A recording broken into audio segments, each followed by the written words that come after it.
SP news కి స్వాగతం. ముందుగా హెడ్లైన్స్ చూద్దాం.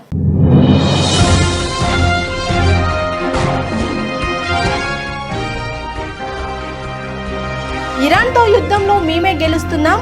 డొనాల్డ్ ట్రంప్ సంచలన ప్రకటన.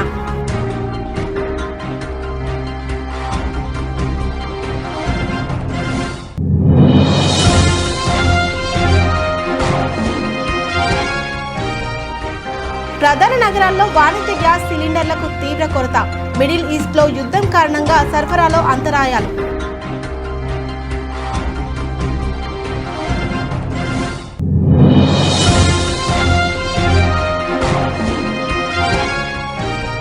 ఇప్పుడు కోతల సమయం వచ్చినా రైతు బంధు పడలేదన్న కేటీఆర్. రుణమాఫీ చేశారని అనుకుంటున్నానని రేవంత్ రెడ్డి చెప్పడం విడ్డూరమని వ్యాఖ్య.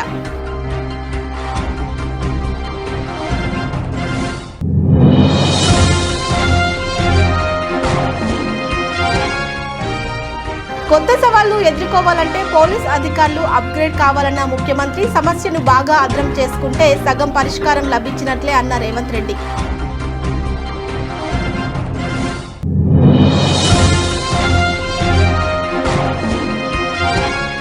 వెంకటేశ్వర స్వామికి అపచారం చేస్తే ఎట్టి పరిస్థితుల్లోనూ నేను ఉపేక్షించను. శ్రీవారి పవిత్రతను దెబ్బతీసే ఎలాంటి చర్యలను సహించేది లేదని చంద్రబాబు హెచ్చరిక.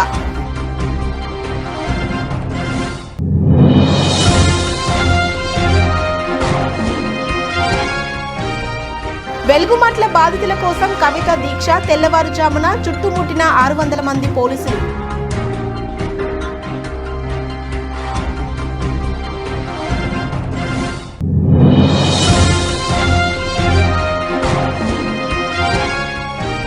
ముఖ్యమంత్రి చంద్రబాబు నాయుడు మహిళా ద్రోహి. వైసీపీ ఎమ్మెల్సీ వరదు కళ్యాణి విమర్శ.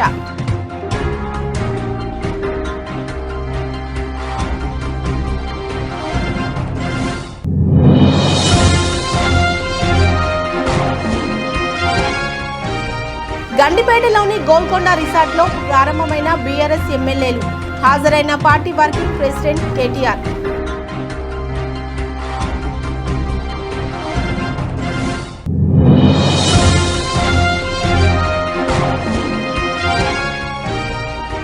రాష్ట్రంలో బీజేపీ అంటే బాబు, జగన్, పవన్ ముగ్గురు బీజేపీకి బానిసలే. షర్మిల విమర్శ.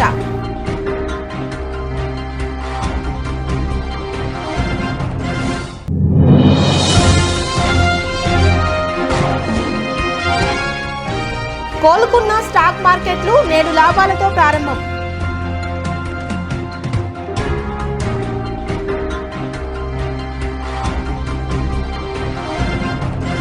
ఇరాన్తో జరుగుతున్న సైనిక చర్యలో అమెరికా, ఇజ్రాయెల్ నిర్ణయాత్మక విజయం సాధిస్తున్నాయని అమెరికా అధ్యక్షుడు డొనాల్డ్ ట్రంప్ ప్రకటించారు.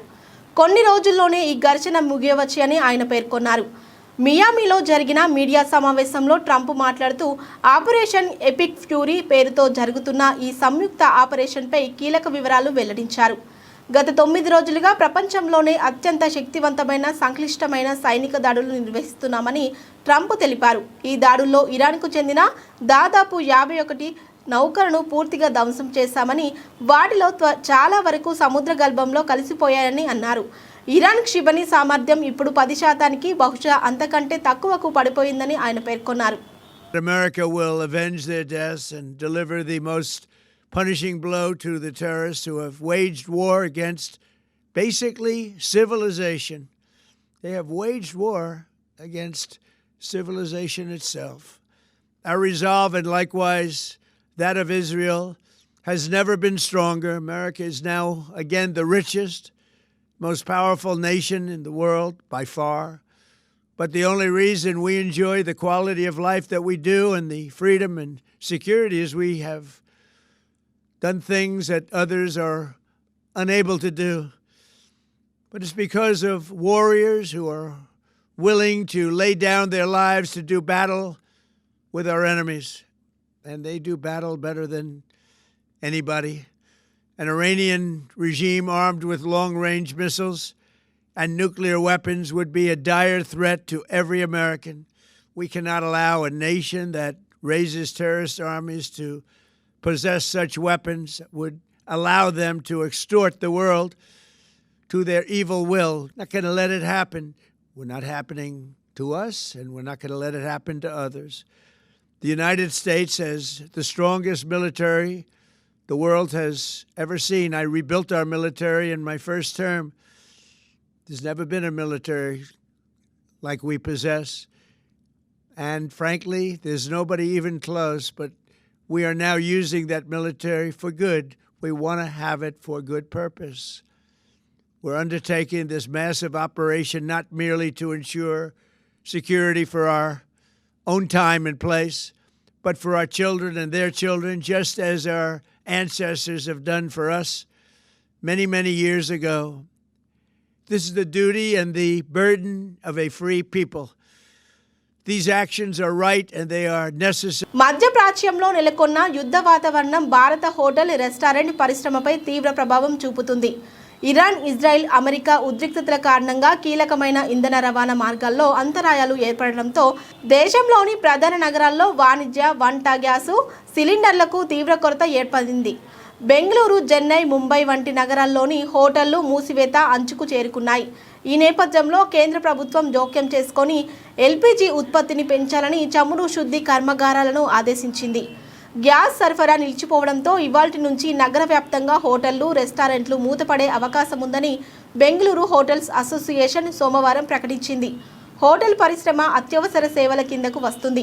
రోజువారీ భోజనం కోసం హోటళ్లపై ఆధారపడే సామాన్యులు, విద్యార్థులు, వైద్య నిపుణులు తీవ్ర ఇబ్బందులు ఎదుర్కొంటారు అని ఆ సంఘం ఆందోళన వ్యక్తం చేసింది.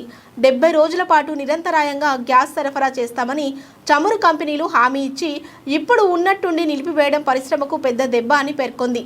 అయితే చివరి బొట్టు గ్యాస్ ఉన్నంత వరకు ప్రజలకు సేవ చేస్తూనే ఉంటామని అసోసియేషన్ అధ్యక్షుడు పిసి రావు స్పష్టం చేశారు.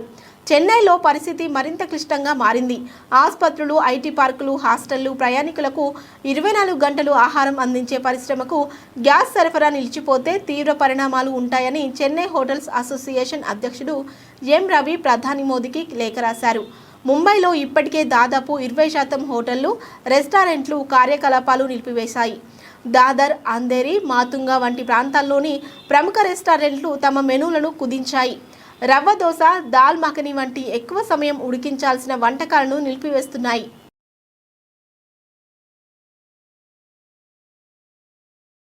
రాహుల్ బంధు పథకం కింద ప్రతి సంవత్సరం 1000 కోట్ల రూపాయలు ఇచ్చి ముఖ్యమంత్రి రేవంత్ రెడ్డి తన పదవిని కాపాడుకుంటున్నారని బీఆర్ఎస్ వర్కింగ్ ప్రెసిడెంట్ కేటీఆర్ ఆరోపించారు. సిరిసిల్లలో జరిగిన ఒక కార్యక్రమంలో ఆయన మాట్లాడుతూ కేసీఆర్ హయాంలో డిసెంబర్ నెలలో రైతు బంధు పడేదని, కానీ ఇప్పుడు కోతల సమయం వచ్చినా కాంగ్రెస్ ప్రభుత్వం వేయలేదని విమర్శించారు. రేవంత్ రెడ్డి ప్రభుత్వ పాలనలో రైతు బంధును నిలిపివేసి రాహుల్ బంధు పేరుతో కొత్త పథకం తెచ్చారని ఎద్దేవా చేశారు. తన పదవిని కాపాడుకోవడం కోసం రేవంత్ రాహుల్ బంధు పథకం కింద గాంధీ కుటుంబానికి 1000 కోట్ల రూపాయలు ఇస్తున్నాడని ఆరోపించారు. మార్చి 9వ తారీఖు ఈరోజు 9వ మార్చి కేసీఆర్ ఉన్నప్పుడేమో రైతు బంధు బ్రహ్మాండంగా డిసెంబర్లో పడుతుండే, నాట్లేసే టైంకి పడుతుండే. కోతల టైంకి వచ్చింది, ఇంకొక 15 రోజులైతే కోతలు మొదలైతాయి. పడ్డదా రైతు బంధు? కేసీఆర్ గారు అందుకే చెప్పిండు, మోసపోతే గోసపడతాం, ఆలోచించుకోండి, జాగ్రత్త కొట్టేయండి అని చెప్పిండు. ఇలా రాష్ట్రం మొత్తం రైతులందరూ ఒకటే మాట అనుకుంటున్నారు, రైతు బంధు బంద్ అయింది, రైతు బంధు బంద్ పెట్టింది కాంగ్రెస్ ప్రభుత్వం. కానీ కొత్త పథకం తెచ్చిండు ముఖ్యమంత్రి రేవంత్ రెడ్డి గారు. కొత్త పథకం, బ్రహ్మాండమైన పథకం తెచ్చిండు. ఆ పథకం పేరేందో ఎరికేనా మీకు? రైతు బంధు లేదట, కానీ రాహుల్ బంధు ఉందట. రాహుల్ బంధు. రాహుల్ బంధు అంటే ఎరికేనా? సంవత్సరానికి 1000 కోట్లు రాహుల్ గాంధీకి ఇచ్చే రాహుల్ బంధు ఒక్కటి మాత్రం పక్కా ఉన్నది. రైతు బంధు మాత్రం లేదు. 3 సార్లు ఎగ్గొట్టిండు, ఒకసారి కాదు, 2 సార్లు కాదు, ఇది 3వసారి రైతు బంధు ఎగ్గొట్టిండు ముఖ్యమంత్రి. రాహుల్ బంధు అనే పథకం పెట్టి ఆ రాహుల్ బంధు పథకం కింద ఆయన సీటు కాపాడుకునేందుకు గాంధీ కుటుంబానికి, రాహుల్ గాంధీకి పైసలు కమ్మి పడ్డాయట. అందుకే రాహుల్ గాంధీ గారికి సంవత్సరానికి 1000 కోట్లు ఇచ్చి పదవి కాపాడుకుంటాడట ముఖ్యమంత్రి గారు. ఆయనకు తెలుసు దేశ రాజధాని ఢిల్లీ అత్యంత తీవ్రమైన కాలుష్యాన్ని ఎదుర్కొంటుందని, బెంగళూరును ట్రాఫిక్ సమస్య వేధిస్తుందని, ముంబై, చెన్నై నగరాలు వరద సమస్యలను చూస్తున్నాయని తెలంగాణ ముఖ్యమంత్రి రేవంత్ రెడ్డి అన్నారు. పాలకులకు దూరదృష్టి లేకపోవడం వల్లే ఇలాంటి సమస్యలు వస్తున్నాయని అన్నారు. పోలీస్ అధికారుల రీట్రీట్ కార్యక్రమంలో ముఖ్యమంత్రి పాల్గొన్నారు. ఈ సందర్భంగా మాట్లాడుతూ ప్రజలకు మెరుగైన సేవలు అందించడం ద్వారానే పోలీస్ శాఖకు గౌరవం పెరుగుతుందని అన్నారు. కొత్త మార్గాల్లో నేరాలు జరుగుతున్నాయని, ఇవి పోలీసులకు సవాళ్లుగా మారుతున్నాయని అన్నారు. మిత్రులారా, ఇవాళ మనం ఈ నగరాన్ని ఒక మంచి నగరంగా మార్చుకుందాం. ఇవాళ మీరు అందరు చూస్తున్నారు, ఢిల్లీలో కాలుష్యంతో ఇవాళ ఢిల్లీలో నివసించలేని పరిస్థితులు వచ్చినాయి. పాఠశాలలు సెలవులు ఇస్తున్నారు, ప్రభుత్వ ఆఫీసులు సెలవులు ఇస్తున్నారు. ఇవాళ పార్లమెంటు కూడా సెలవులు ఇచ్చే పరిస్థితి ఢిల్లీలో వచ్చింది. ఎందుకంటే ఢిల్లీలో వెదజల్లుతున్న కాలుష్యాన్ని ముందు చూపుతోనే ఆనాటి ప్రభుత్వాలు నియంత్రించకపోవడం వల్ల ఇవాళ ఢిల్లీ రాజకీయ రాజధాని, ప్రధానమంత్రి నుంచి రాష్ట్రపతి వరకు, సుప్రీంకోర్టు నుంచి వివిధ న్యాయస్థానాలు, కేంద్ర ఎన్నికల సంఘం వరకు ఢిల్లీలోనే ఉంటాయి. కానీ అక్కడున్న కాలుష్యాన్ని నియంత్రించలేకపోయారు. ఆ నగరాన్ని బాగుపరచడానికి ఇవాళ వాళ్లకు అవకాశం లేకుండా పోయింది. అదేవిధంగా ముంబైలో ఒక్క వాన వచ్చిందనంటే ముంబైలో ఇంట్లల్లో నుంచి బయటకు వెళ్ళలేని పరిస్థితి. ఇవాళ బెంగళూరులో మనం ఎయిర్పోర్ట్కి పోవాలని ఇంట్లో నుంచి బయలుదేరితే ఎన్ని గంటలకు చేరుకుంటామో కూడా తెలియలేని పరిస్థితి. చెన్నైలో కూడా వాన వస్తే అపార్ట్మెంట్లకే నీళ్ళు వస్తున్నాయి, ఇళ్ళకు కాదు. ఇవాళ పెద్ద నగరాలన్నీ కూడా ఏదో ఒక సమస్యతో బాధపడుతున్నాయి, ఏదో ఒక ఆక్రమణతోని ఈరోజు ఆ నగరాల యొక్క ప్రతిష్ట దెబ్బతింటున్నది. ఒక్క మన నగరమే అత్యంత సురక్షితమైన నగరం. మరి ఈ నగరంలో ఆక్రమణలు కానీ, కాలుష్యాన్ని కానీ, మూసీ నది పునరుద్ధరణ కానీ మనం చేసుకోవాల్సిన అవసరం ఉన్నది. ఇవాళ మూసీ నదిని పునరుద్ధరించుకోకపోతే భవిష్యత్ తరాలు మనల్ని మన్నించవు. ఇవాళ అహ్మదాబాదులో సబర్మతి రివర్ ఫ్రంట్ కట్టుకున్నారు, ఢిల్లీలో యమునా నది రివర్ ఫ్రంట్ కట్టుకుంటున్నారు, ఉత్తరప్రదేశ్లో గంగా నది రివర్ ఫ్రంట్ కట్టుకున్నారు. వాళ్ళందరూ వాళ్ళ రాష్ట్రాలు అభివృద్ధి చేసుకొని దేశంలోనే గొప్ప రివర్ ఫ్రంట్ ఎకానమీని చేసినామంటారు. మరి మనం ఎందుకు మూసీ నది రివర్ ఫ్రంట్ కట్టుకోకూడదు? మూసీ రివర్ ఫ్రంట్ చేసేటప్పుడు పేదవాళ్ళకి ఎవరికైనా ఇబ్బంది వస్తే తప్పకుండా వాళ్ళకు న్యాయం చేద్దాం, వాళ్ళకి నష్టపరిహారం ఇద్దాం. వాళ్ళ ఒకవేళ ఇల్లు కోల్పోతే నివసించడానికి అవసరమైన ఇళ్ళ కోసం ఏం చేయాలనో మనం ఆలోచన చేద్దాం తప్ప మూసీ నది ప్రక్షాళన చేయొద్దని ఎవరన్నా అంటే అది నగరానికి మనం చేస్తున్న అన్యాయంగా మారుతుంది. ఆంధ్రప్రదేశ్ ముఖ్యమంత్రి చంద్రబాబు సోమవారం నంద్యాల జిల్లా కొత్త బురుజు గ్రామంలో రైతులకు కొత్త పట్టాదారు పాసు పుస్తకాలను పంపిణీ చేశారు. ఈ సందర్భంగా జరిగిన బహిరంగ సభలో ఆయన మాట్లాడుతూ గత వైసీపీ ప్రభుత్వం చేసిన తప్పులను కూటమి ప్రభుత్వం సరిదిద్దుతుందని స్పష్టం చేశారు. గత పాలకులు రెవెన్యూ వ్యవస్థను భ్రష్టు పట్టించారని, ల్యాండ్ టైటింగ్లు యాక్ట్ పేరుతో రైతులు పేదల భూములను లాక్కునే ప్రయత్నం చేశారని ఆరోపించారు. అలాగే తిరుపతి లడ్డు వ్యవహారంపై ప్రతిపక్షం తప్పుడు ప్రచారం చేస్తుందని, శ్రీవారి పవిత్రతను దెబ్బతీసే ఎలాంటి చర్యలను సహించేది లేదని చంద్రబాబు హెచ్చరించారు. నేను ఈ కార్యక్రమాలు ఆలోచిస్తా ఉంటే తిరుపతిలో లడ్డు కల్తీ, మద్యం విషం, ఇంకో పక్క భూములన్నీ కబ్జా ఎక్కడికక్కడ చేస్తా ఉంటే అవన్నీ ప్రక్షాళన చేయడానికి నాకు సమయం అంతా సరిపోతా ఉంది. దానిపైన మళ్ళా తప్పుడు ప్రచారం, సిబిఐ రిపోర్ట్ ఇచ్చినా దానిపైన తప్పుడు ప్రచారం. నేను ఒకటే చెప్తున్నా, వెంకటేశ్వర స్వామికి అపచారం చేస్తే, వెంకటేశ్వర స్వామిని అపవిత్రం చేస్తే నేను ఎట్టి పరిస్థితుల్లో ఉపేక్షించనని మరొక్కసారి మీ అందరికీ హామీ ఇస్తున్నా. నేను చెయ్యను, వేరే వాళ్ళని చేయనీయను.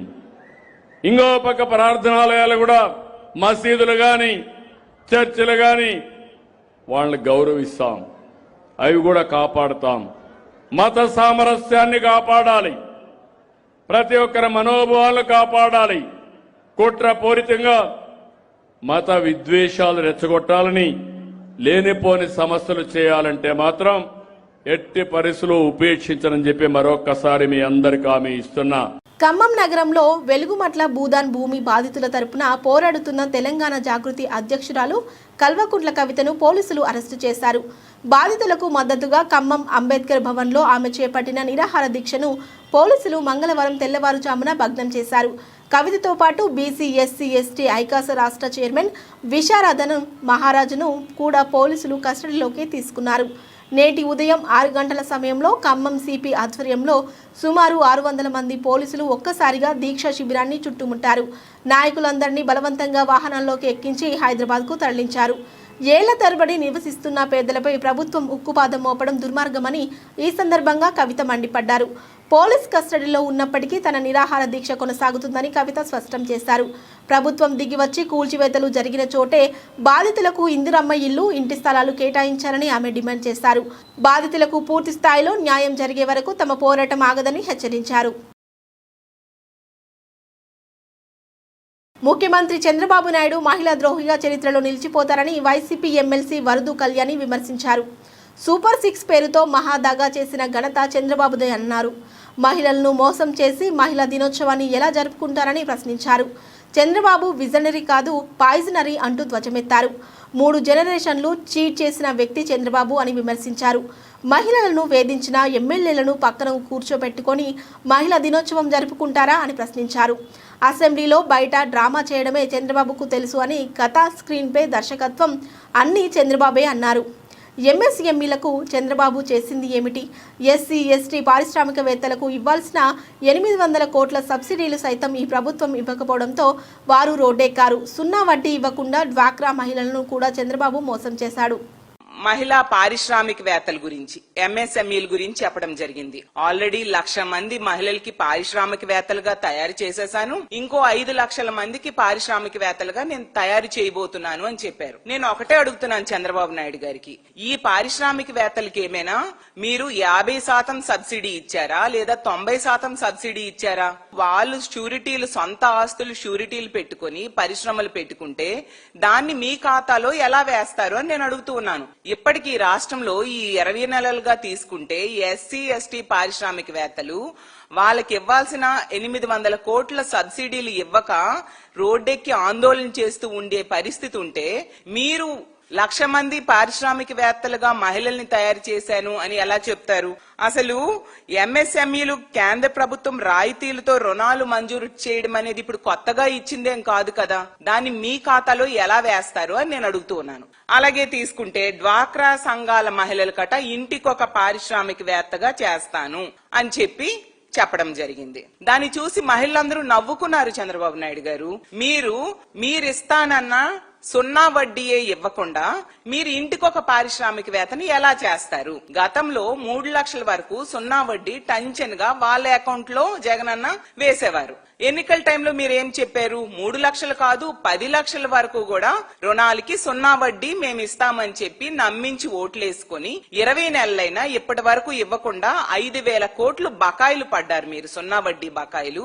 ఈ రోజు డ్వాక్రా సంఘాలు మీ నాయకత్వంలో, మీ కూటమి పాలనలో వాళ్ళ పరపతి తగ్గిపోయింది, వాళ్ళ పొదుపు కూడా తగ్గిపోయింది, బ్యాంక్స్ లోన్స్ ఇవ్వడం తగ్గించేశాయి. అలాగే తీసుకుంటే వాళ్ళ పొదుపు కెపాసిటీ 479 కోట్లు పొదుపును కూడా తగ్గిపోయింది. ఎందుకంటే వాళ్ళకి మీరు సపోర్ట్ గా నిలబడకపోవడం వలన, వాళ్ళకి 0 వడ్డీ ఇవ్వకపోవడం వలన ఇలాంటి దారుణమైన పరిస్థితులు డ్వాక్రా సంఘాలకు ఉంటే ఇంటికొక పారిశ్రామికవేత్తని ఎలా మీరు తయారు చేస్తారు అని నేను అడుగుతూ ఉన్నాను. మళ్ళీ జగనన్న ముఖ్యమంత్రి 2019లో ప్రమాణ స్వీకారం చేశాక మహిళలకి 2019 ఏప్రిల్ బీఆర్ఎస్ ఎమ్మెల్యేలు, ఎమ్మెల్సీలకు గండిపేటలోని గోల్కొండ రిసార్ట్లో మంగళవారం ఒక్కరోజు వర్క్షాప్ ప్రారంభమైంది. వర్క్షాప్నకు party working president KTR, BRS LP deputy leader Harish Rao, Sabitha Indra Reddy, Talasani Srinivas Yadav, assembly whip KP Vivekananda హాజరయ్యారు. అసెంబ్లీ బడ్జెట్ సమావేశంలో అనుసరించాల్సిన వ్యూహాలు, లేవనెత్తాల్సిన ప్రజా సమస్యలు, శాసనసభ, శాసన మండలి నియమ నిబంధనలు, రూల్ బుక్, రాజ్యాంగంలోని అంశాలపై ఎమ్మెల్సీలు, ఎమ్మెల్యేలకు న్యాయ కోవిధులు, రాజకీయ విశ్లేషకుల ద్వారా అవగాహన కల్పిస్తున్నారు. ఈ వర్క్షాప్లో కేటీఆర్ ప్రారంభోపన్యాసం చేయనున్నారు. ప్రధాన ప్రతిపక్షమైన బీఆర్ఎస్ అసెంబ్లీ సమావేశాల్లో అనుసరించాల్సిన వ్యూహంపై దిశానిర్దేశం చేస్తారు. ఇటీవల రాష్ట్రంలో జరిగిన కీలక ఘటనలు, కాంగ్రెస్ సర్కారు పాలనలో తప్పిదాలు, సభల్లో ప్రస్తావించాల్సిన అంశాలపై సూచనలు చేయనున్నారు.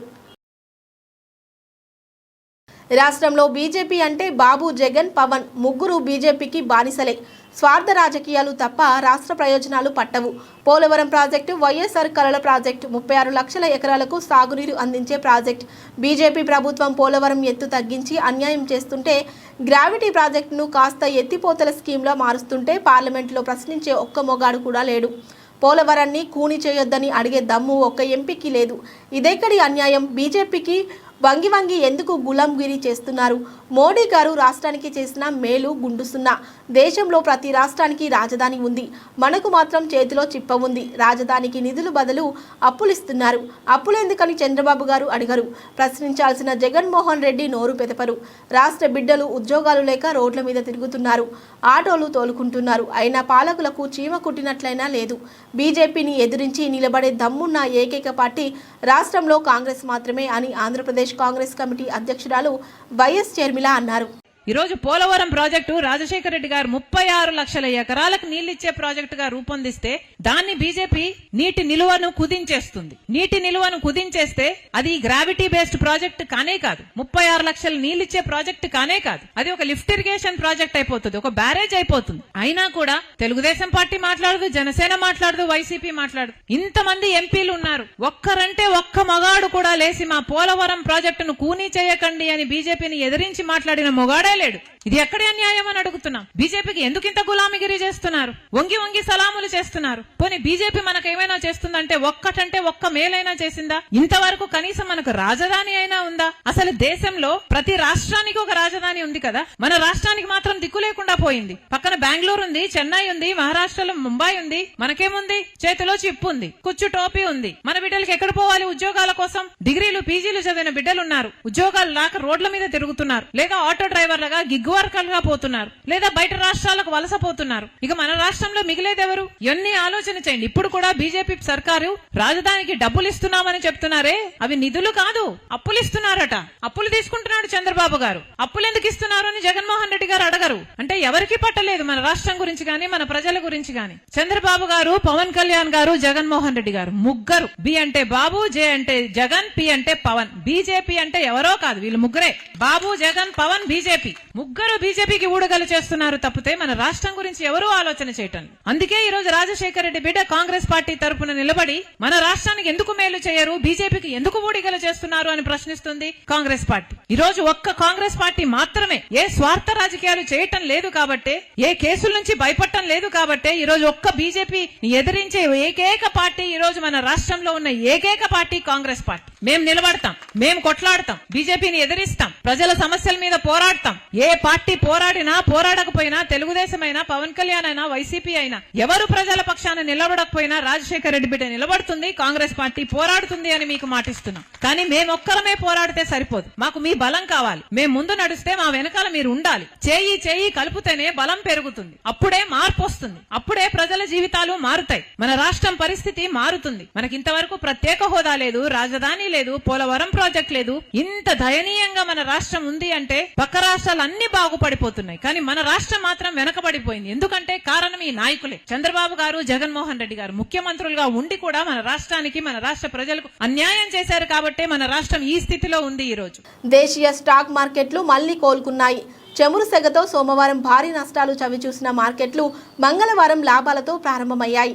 ఇంధన ధరలను నియంత్రించే చర్యల్లో భాగంగా చమురుపై ఉన్న కొన్ని రకాల ఆంక్షలను తొలగించనున్నామని అమెరికా అధ్యక్షుడు డొనాల్డ్ ట్రంప్ ప్రకటించారు. అలాగే యుద్ధం ముగింపు గురించి ఆయన చేసిన వ్యాఖ్యలు కనిష్టాల వద్ద కొనుగోళ్లు సెంటిమెంట్ను బలపరిచాయి. దాంతో ఫ్రీ ఓపెనింగ్ సెషన్లో సెన్సెక్స్ 800 పాయింట్ల మేర ఎగబాకింది.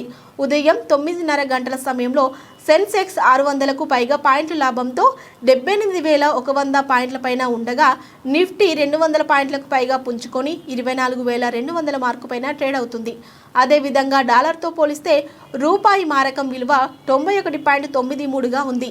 నిఫ్టీ సూచీలో InterGlobe aviation, Shriram finance, UltraTech cement, doctor Reddy's labs, Asian paints షేర్లు లాభాల్లో ఉన్నాయి. ONGC, Reliance, Infosys, Hindalco, tech Mahindra stock నష్టాల్లో ఉన్నాయి. బ్రెంట్ క్రూడ్ సోమవారం ఒక బ్యారెల్కు $119 వరకు పెరగగా తాజాగా $89లకు పడిపోయింది. చమురు ధరలు తగ్గడంతో ఇండిగో, స్పైస్ జెట్ షేర్లు 80% పెరిగాయి. మరోవైపు ఆసియా మార్కెట్లు కూడా లాభాల్లోనే ట్రేడ్ అవుతున్నాయి.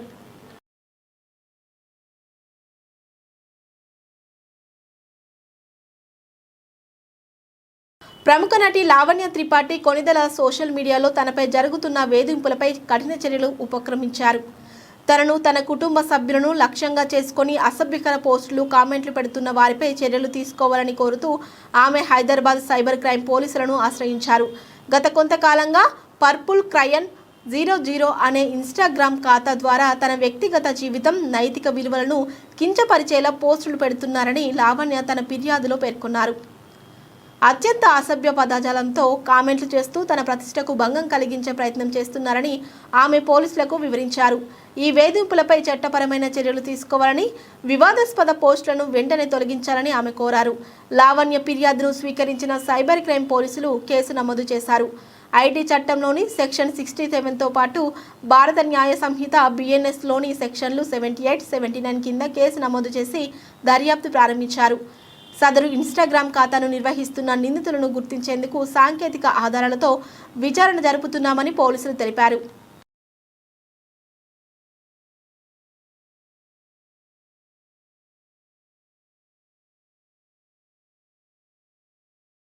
బులెటిన్ ముగించే ముందు హెడ్లైన్స్ మరోసారి చూద్దాం.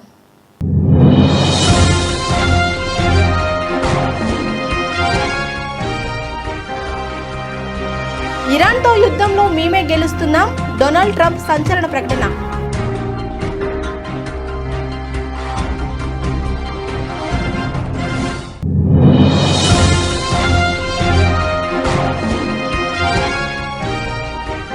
ప్రధాన నగరాల్లో వాణిజ్య గ్యాస్ సిలిండర్లకు తీవ్ర కొరత.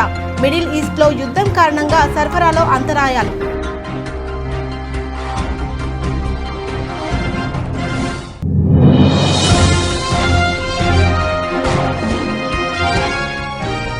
ఇప్పుడు కోతల సమయం వచ్చినా రైతు బంధు పడలేదన్న కేటీఆర్, రుణమాఫీ చేశారని అనుకుంటున్నానని రేవంత్ రెడ్డి చెప్పడం విడ్డూరమని వ్యాఖ్య.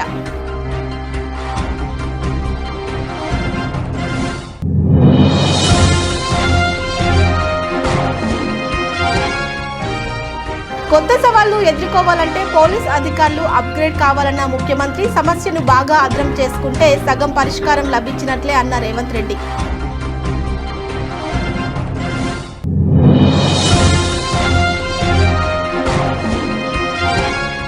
వెంకటేశ్వర స్వామికి అపచారం చేస్తే ఎట్టి పరిస్థితుల్లోనూ నేను ఉపేక్షించను, శ్రీవారి పవిత్రతను దెబ్బతీసే ఎలాంటి చర్యలను సహించేది లేదని చంద్రబాబు హెచ్చరిక.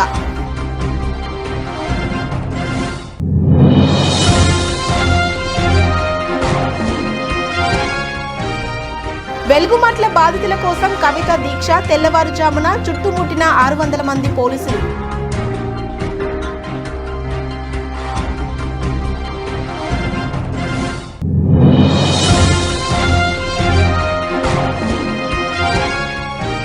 ముఖ్యమంత్రి చంద్రబాబు నాయుడు మహిళా ద్రోహి, వైసీపీ ఎమ్మెల్సీ వరదు కళ్యాణి విమర్శ.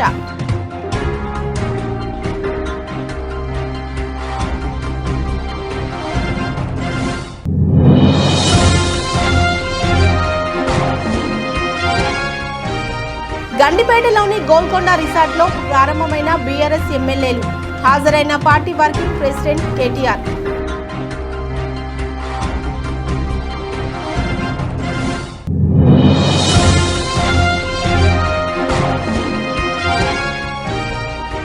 రాష్ట్రంలో బీజేపీ అంటే బాబు, జగన్, పవన్ ముగ్గురు బీజేపీకి బానిసలే, షర్మిల విమర్శ.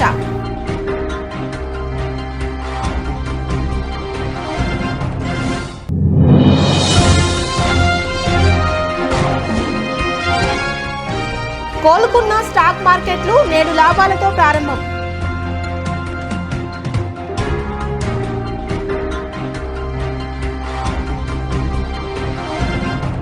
ఇది ఇవాల్టి న్యూస్ బులెటిన్. Keep watching.